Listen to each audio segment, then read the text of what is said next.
Keg निज प्राण चेतवी जड जीवाचे तारी. आणि हे जे जड चैतन्य आहे ना, ते चैतन्य सुद्धा कशा प्रकारचं करेल म्हणले, माझी असणारी ताकद आहे पण ताकदीचं नामस्मरण आहे. आणि नामस्मरणाच्या जीवावर या जडाला सुद्धा मी काय करेन, ताकद बनेल, माझी दाखवीन, त्याला सुद्धा निर्धारण करेन. आणि जोपर्यंत माझ्या लक्ष्मणाची चेतना देत नाही तोपर्यंत सोडणार नाही रामा.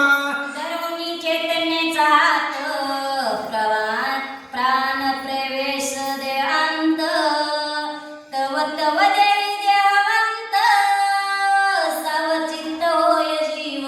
आणि जोपर्यंत म्हणजे हे चैतन्य आहे ते चैतन्य केव्हापर्यंत सोडणार नाही. म्हणजे जोपर्यंत चैतन्य असणारा आत्मा जो आहे तो आत्मा माझ्या रामा लक्ष्मणाच्या शरीरात येणार नाही. जोपर्यंत लक्ष्मण सावध होणार नाही तोपर्यंत मी चैतन्याला सोडणार नाही रामा. अशा प्रकारचं मी कार्य करीन.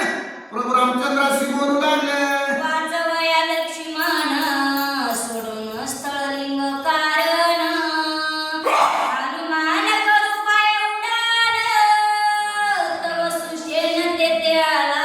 अशा प्रकारचं मी सर्वांना दंडन करेन, पंचमहाभूताला दंडन करेन आणि दंडन करून माझ्या लक्ष्मणाला मी जिवंत करेन असा विचार केला. आणि लक्ष्मण हनुमंताने आयुष्य निर्माण केलं, आपलं स्वरूप धारण केलं. आता उड्डाण करतो म्हणले आणि लक्ष्मणाला वाचवण्याचं कार्य करतो. एवढ्यामध्ये काय झालं,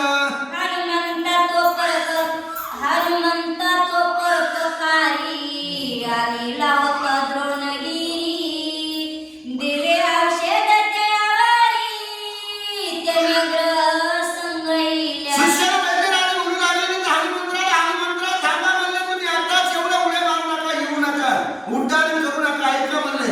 ज्या वेळेस तुम्ही प्रभू रामचंद्राला आणि सर्वांना जलबंधनामध्ये कोणी टाकलं होतं, शरबंधामध्ये इंद्रजितानं, आणि त्यावेळेस तुम्ही तो पर्वत आणला होता, त्यावेळेसच्या औषधी मी काढून ठेवल्या, माझ्या घरामध्ये घेऊन ठेवल्या. शिष्य वैद्यराजे बोलू लागले, पर्वत वेगळे औषध जाणं राती अर्धाक्षण गालित श्रीराम पदकान औषध संपूर्ण थांबल्या.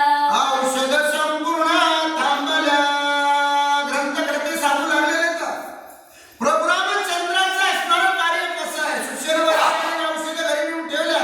औषधा सूर्याचं असणारी किरण पडल्यानंतर नाहीशी होतात, पण ती राहिली कशी, तर प्रभू रामचंद्राचं असणारं पायाचं जे चरण होतं, तीर्थ होतं, औषधेमध्ये टाकलेलं होतं, म्हणून त्या औषधी राहिल्या होत्या.